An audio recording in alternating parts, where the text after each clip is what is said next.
Hello, welcome to this Business in China presentation.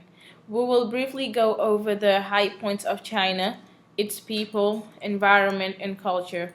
Presenting to you as Group 4, Fatu Job, Caleb Falks, and Kayla Crawford. I hope you enjoy our presentation.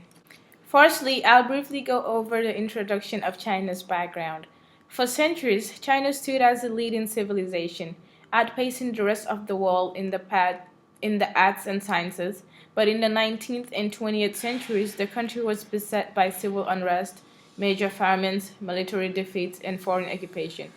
After World War II, the communists under Mao Zedong established an autocratic socialist system that, while ensuring China's sovereignty, imposed strict controls over everyday life and cost the lives of tens of millions of people. After 1978, Mao's successor Deng Xiaoping and other leaders focused on market-oriented economic development, and by 2000, output had quadrupled. China is located in Eastern Asia. It is bordered by Afghanistan, Burma, India, and North Korea. China has a total area of 9 million square kilometers. As of July 2015, China has a population of 1.3 billion people and population growth rate of 45%. For much of the population, living standards has improved dramatically and the room for personal choice has expanded. Yet, political controls remain tight.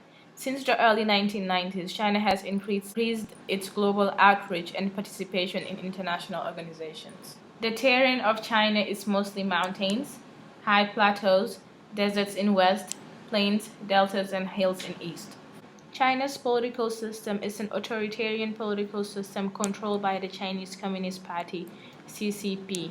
Since 2007, Chinese authorities have tightened official controls over the media and civil society and backtracked on legal reforms they enacted in the 1990s and early 2000s. China's rule of law is weak, which indicates high corruption. Tales of corrupt officials abound, but it's rare to find a situation where police officers accuse their superiors of lining their own pockets at their workforce's expense. Still rarer to find this in communist China. Our Asia correspondent John Sparks has this special report. We've been complaining about our police chief. He's corrupt, but the government has done nothing to investigate him. It's ignored the complaints of several hundred officers. They say their boss has cheated them out of millions of pounds in a property deal, and they want to expose the whole affair. We want to tell the world our story. It will show you how bad corruption is in this country. I will now discuss the cultural aspects of China. 95% of the Chinese constitute is made up of the Han ethnic group, making it the largest ethnic group in the world. The remaining 5% is composed of 55 other ethnic groups.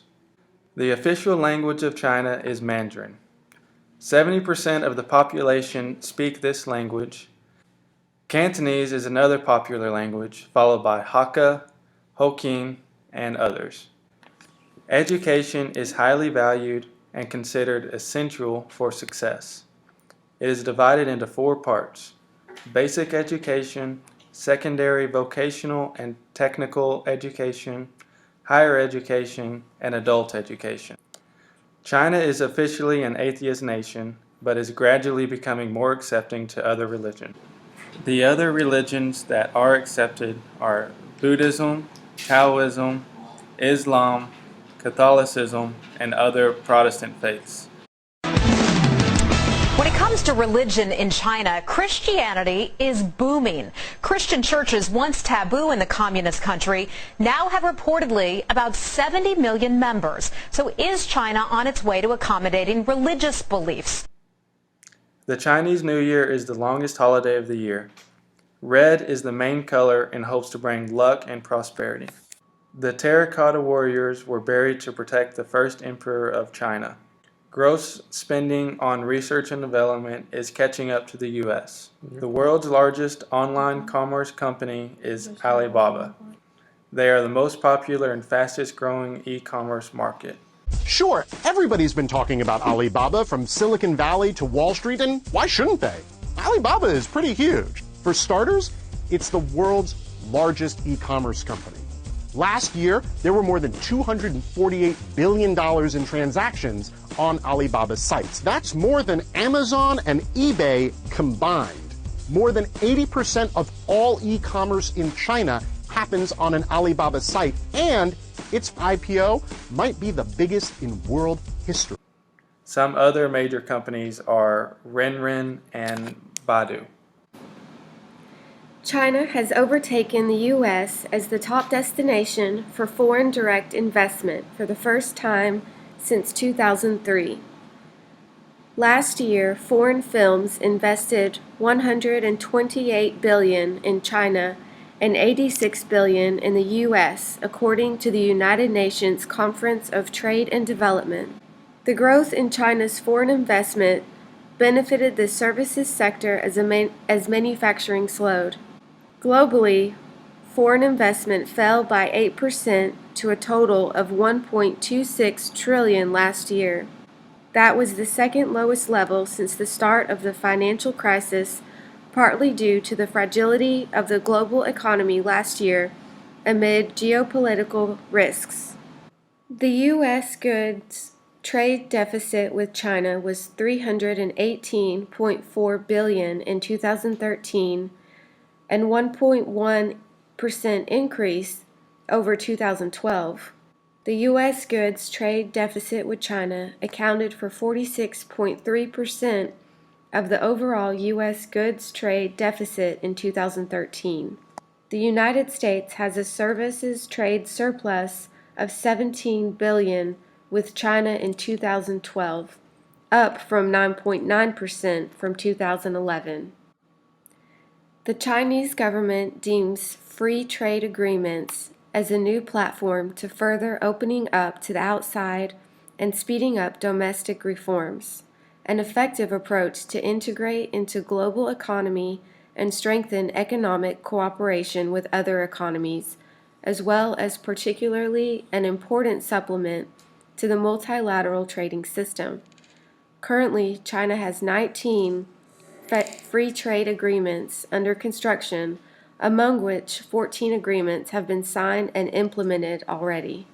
The currency exchange between the United States dollar and the Chinese yen is 6.37. China is currently our second largest goods trading partner with $562 billion in total goods trading during 2013. Goods exported totaled $122 billion. Goods imported totaled $440 billion. The U.S. goods trade deficit with China was $318 billion in 2013. China was the United States' third largest goods export market in 2013. The top export categories were miscellaneous grain, seed, and fruit, aircraft, electrical machinery, and vehicles. The United States is in deep decline. The problem with GM is not caused by Toyota or Hyundai Kia. The problem with General Motors is being caused by what? General Motors and the UAW. We're not very competitive. China was the United States' largest supplier of goods imports in 2013. U.S. goods imports from China totaled $440.4 billion, a 3.5% increase from 2012, and up 189% since 2003. U.S. imports from China accounted for 19.4% of overall U.S. imports. And once we've shown you a few of the things that are happening in Chongqing, you'll begin to understand why China and the United States might have a very difficult time getting along without each other anymore. The signs of interdependence are everywhere. the city is blossoming with the icons of American brands like Ford, Ethan Allen, and Walmart. And that's merely scratching the surface. Love it or hate it, our economic futures seem irrevocably linked. Over the past 35 years, 600 million Chinese have joined the consumer class. While this tremendous growth is expected to continue, the sheer and ever-expanding size and complexity of the Chinese market can be daunting. To become a better global investor, I'm going to discuss the strengths, weaknesses, opportunities, and threats. Strengths include government structure resulting in quick decision-making, cheap compared to worldwide markets, decline in reliance on shadow banking, ample reserves, and stable employment. Weaknesses include undercapitalized banks, a weak round of economic data, an oversupply of residential property resulting in ghost cities, and pressure to hit 7.5% yearly expansion. The opportunities include 100 million people are expected to move into cities by the year 2020 and potential agreements with other exchanges. Threats include the housing crash, East China Sea dispute. Many rich Chinese are planning to leave the country because they won't be able to shake the perception that China is corrupt.